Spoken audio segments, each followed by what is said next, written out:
हम लोग पढ़ रहे हैं दर्शन शास्त्र, इस जिसको फिलॉसफी कहते हैं। इसमें हम लोग आज पढ़ेंगे आत्मा के बारे में। प्रश्न है, भारतीय दर्शन की प्रमुख शाखाओं के अनुसार आत्मा के स्वरूप की व्याख्या करें। आत्मा की स्वरूप या आत्मा के स्वरूप की व्याख्या करें।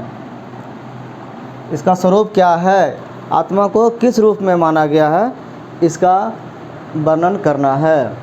द नेचर और कंसेप्शन, इसकी प्रकृति क्या है या इसका सिद्धांत क्या है, किसका, ऑफ सेल्फ, आत्म का, और साउल, आत्मा, मतलब सेल्फ और आत्मा एक ही माना जाता है मुख्य रूप से।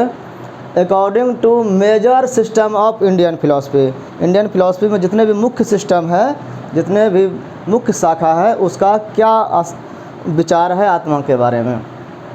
तो मुख्य रूप से जनरली जो विचार है वो ये है कि चारवाक को छोड़ करके संपूर्ण भारतीय दर्शन का आत्मा के अस्तित्व पर विश्वास है। सब लोग मानता है, सभी दर्शन कि आत्मा कुछ है।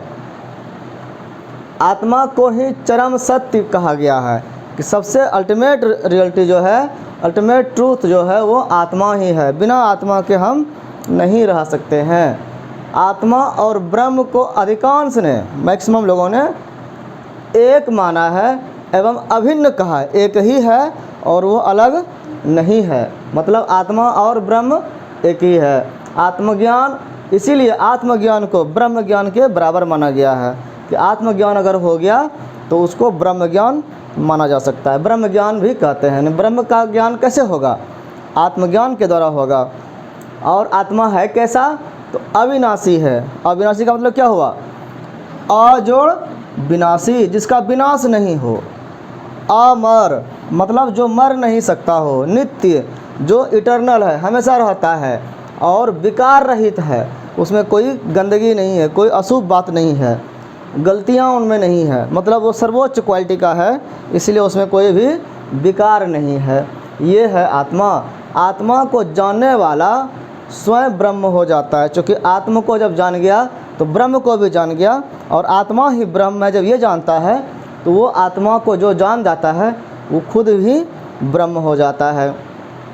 बुद्ध ने कहा है आत्मदीपो भव, आत्मा जो है अपना दीपक खुद बनिए। हम ही खुद अगर दीपक बन गए तो हम सबको प्रकाशित कर सकते हैं। उसी तरह से ऋषि मुनियों ने कहा है आत्मानं विद्धि। तो इस तरह से हम देखते हैं आत्मा के स्वरूप के आधार पर मुख्यतः चार मत हैं। क्या क्या मत है, चार विचार है, उसको अध्ययन करते हैं। तो चार रूप में देखते हैं। पहला है भौतिकवादी या देहात्मवादी। भौतिकवादी भौतिक तत्व को मानने वाला, देहात्मवादी देह तत्व को। तो ये एक ही है। इसका जो विचार है वो एक सिद्धांत है जिसको कहते हैं materialistic view of the Saul. Saul का मटेरियल के रूप में व्यू करना, देखना, इसको मानने वाले चार वाक हैं। दूसरा है अनुभववादी विचार। अनुभव से हमको क्या पता चलता है, जब हम विश्व का अनुभव करते हैं, अपने जीवन का अनुभव करते हैं, तो जो हमारे मन में आत्मा के प्रति विचार बनता है उस विचार को अनुभववादी विचार कहते हैं, जिनको मानने वाले कौन हैं, बौद्ध। इसको कहते हैं empirical view of the Saul. Saul का अनुभव के द्वारा जो विचार बनता है। वस्तुवादी विचार क्या कहता है, realistic view of the Saul.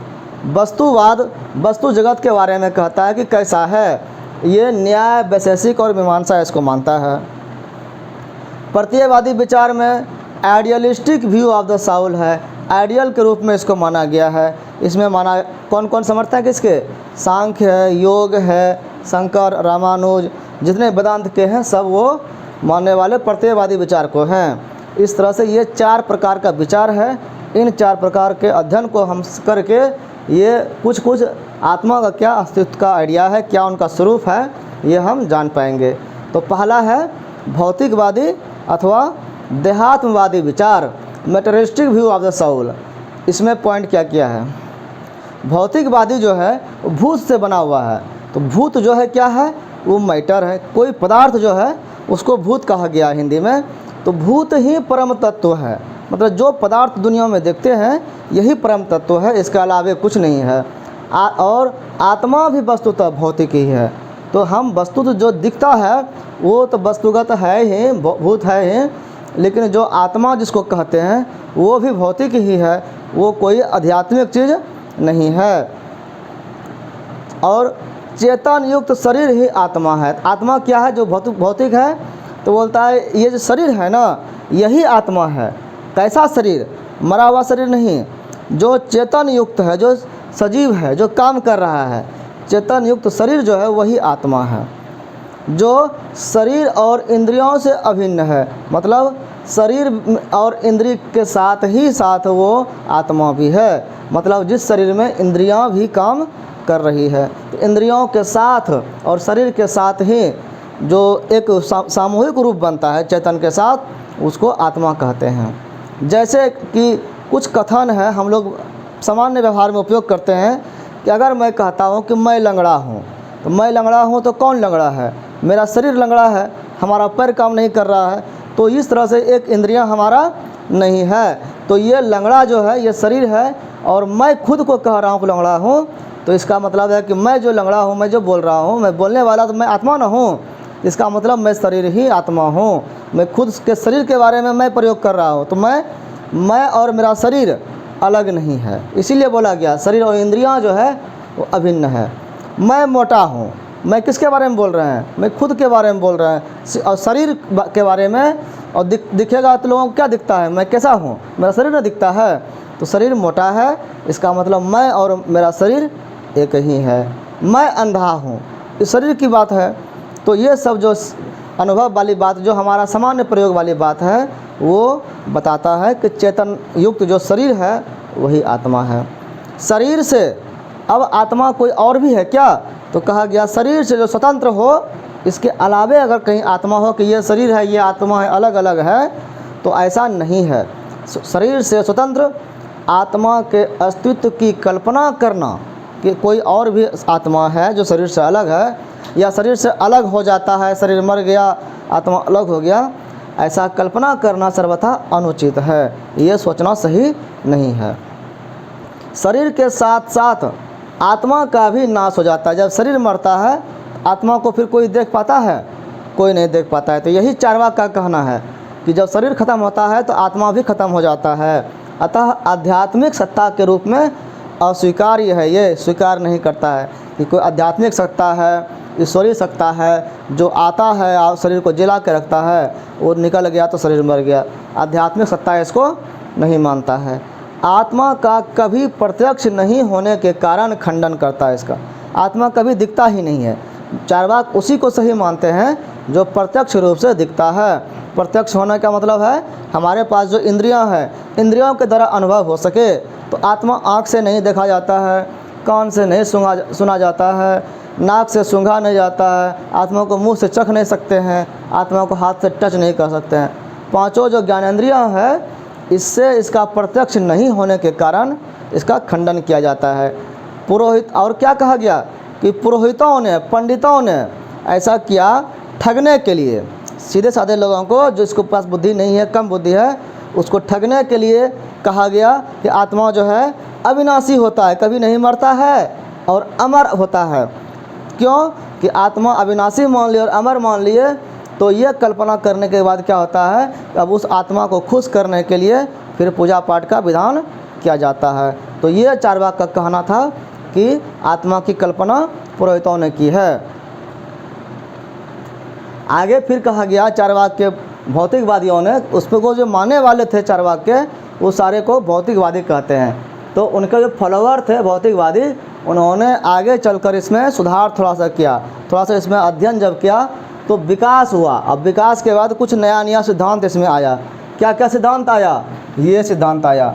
ये किस रूप में है? इस तरह विकास के रूप में है।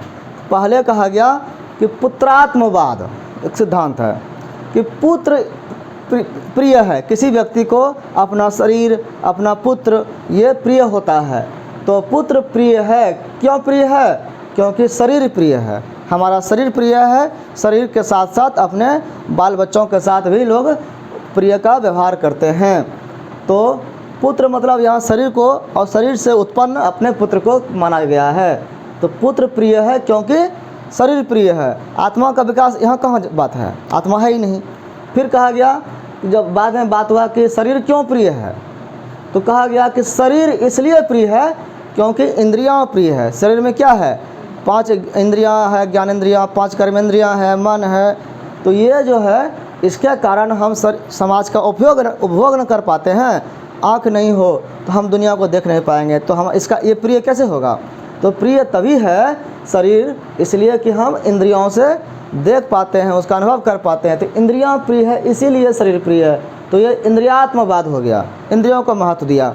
बाद में फिर और अध्ययन किया गया तो कहा गया इंद्रियों का काम तब तक नहीं हो सकता। कहा कि इंद्रियां तो मुर्दा में भी रहता है, लाश होता है इंद्रियां, उसमें सब कुछ दिखता है, आँख नाक कान सब दिख रहा है, लेकिन वो क्या उसको प्रिय है। तो बोला गया वो तो कुछ नहीं कर पाता है, कुछ प्रियता नहीं है। तो इंद्रियों का काम तब तक नहीं हो सकता जब तक प्राण विद्यमान ना हो, उसमें प्राण होना चाहिए। तो प्राण मुख्य हो गया, तो इसको प्राणात्मवाद कहे। प्राण के बाद कहा गया कि प्राण को चलाने वाला कौन है।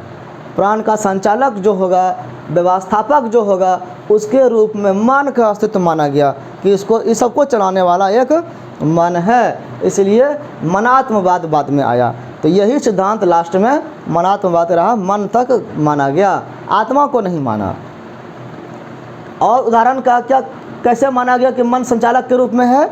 इसको कहा गया कि जब व्यक्ति सो जाता है, नींद में रहता है, निद्रावस्था में, तो उसमें शरीर जो है वो सुस्त पड़ा रहता है और इंद्रियां भी जो है सब सुषुप्तावस्था में चला जाता है। मतलब 5 इंद्रियां, ज्ञानेंद्रियां, 5 कर्मेंद्रियां सब सो जाता है।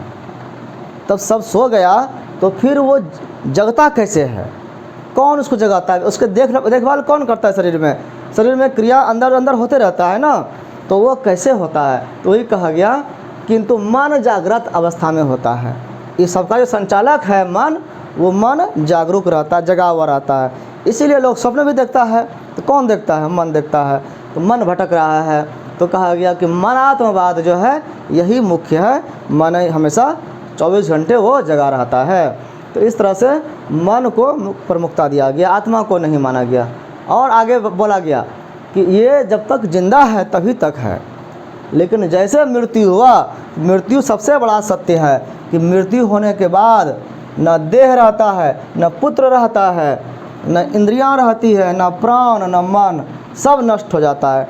मन भी खत्म हो जाता है। इसलिए अमर नहीं मान सकते हैं ना। मन अगर अमर मान लेते तो वो फिर मन और आत्मा एक ही हो जाता, तो मन भी खत्म हो जाता है।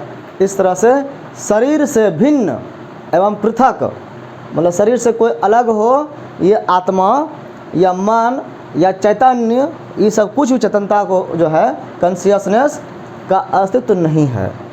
अर्थ निष्कर्ष का क्या निकाला चरवाक ने कि कुछ भी ये सही इसका अस्तित्व, वास्तविक अस्तित्व नहीं है। और शरीर जो है ये भौतिक है, यही मुख्य इसका निष्कर्ष निकला। तो जो वास्तविक शरीर है हमारा, यही सब कुछ है, इसी को आत्मा मान करके चलना है, ऐसा चरवाक ने कहा है। दूसरा जो सिद्धांत था वो था अनुभववादी विचार, empirical view of the soul. अनुभववादी विचार क्या कहता है, इनके समर्थक कौन है, बौद्ध दार्शनिक। भगवान बुद्ध के द्वारा जो दर्शन दिया गया है वो इनका समर्थन करता है। और उसके समर्थक बौद्ध दार्शनिक हैं, वो क्या कहते हैं, वो जो मानते हैं वो अनुभववादी विचार को मानते हैं। अनुभव से जो विचार आया, तो अनुभववादी विचार क्या है। तो अनुभव से हम क्या देखते हैं कि हर चीज़ बदलता है, दुनिया में सब कुछ बदल रहा है। तो सबसे पहला अनुभव यही उन्होंने दिए कि परिवर्तन प्रकृति का नियम है, यही मुख्य नियम है। परिवर्तन, ये जो परिवर्तन है इसको मान लिया। क्या मान लिया कि हर जगह परिवर्तन है। और परिवर्तन कहाँ, तो पूरे प्रकृति का, पूरे नेचर का ये नियम है और शाश्वत नियम है। ये हर जगह लागू होता है, ये हमारे शरीर पर, आत्मा तक भी लागू होता है। तो इसको हर जगह लागू करने के बाद जब परिवर्तित कुछ हो रहा है तो आत्मा अमर है ये नहीं ना कह सकते हैं। तो परिवर्तन प्रकृति का नियम है, ये मान लिया। प्रत्येक वस्तु सतत परिवर्तित होती रहती है, आत्मा भी, ये कहा गया साक्षी है। अनुभव, साक्षी मतलब ये साक्ष्य होना, प्रमाण होना, प्रूफ होना। तो प्रूफ क्या है, हमारा अनुभव है। हम अपने अनुभव से, सब लोग अनुभव देख करता है कि प्रत्येक वस्तु जो दुनिया में जितने भी वस्तु हैं उसमें कुछ न कुछ परिवर्तन लगातार होते रहता है। और वो परिवर्तन होने के कारण हम क्या सोचते हैं कि जब सब परिवर्तन हो रहा है तो आत्मा भी परिवर्तन जरूर होता होगा, और इसका ये अनुभव के द्वारा ज्ञान मिला। बुद्ध ने आत्मा को क्या कहा गया है? आत्मा को कहा कि ये चेतना का प्रवाह है। चेतना मान लो एक नदी है और नदी में जल बह रहा है। ये जो जल की धारा बह रही है, हम यहाँ पर खड़े हैं तो यहाँ पर से क्या देखेंगे? अभी ये जल देख रहे हैं, ये कुछ देर में फिर ये जल ये अस्थिर रहेगा, यहाँ पे ये चलते रहेगा आगे। तो ये जो चेतना है, चेतना रूपी नदी, इसका प्रवाह है जो लगातार चल रहा है, ये सतत परिवर्तनशील होता है। ये स्ट्रीम ऑफ कॉन्शियसनेस है, चेतना का प्रवाह है, ऐसा बुद्ध ने कहा। किसको? आत्मा को। आत्मा जो है वो स्थिर सत्ता नहीं है, इसीलिए कहा गया कि अपरिवर्तनशील, जो परिवर्तन नहीं हो, एवं नित्य आत्मा, जो हमेशा रहने वाला हो, में विश्वास करना।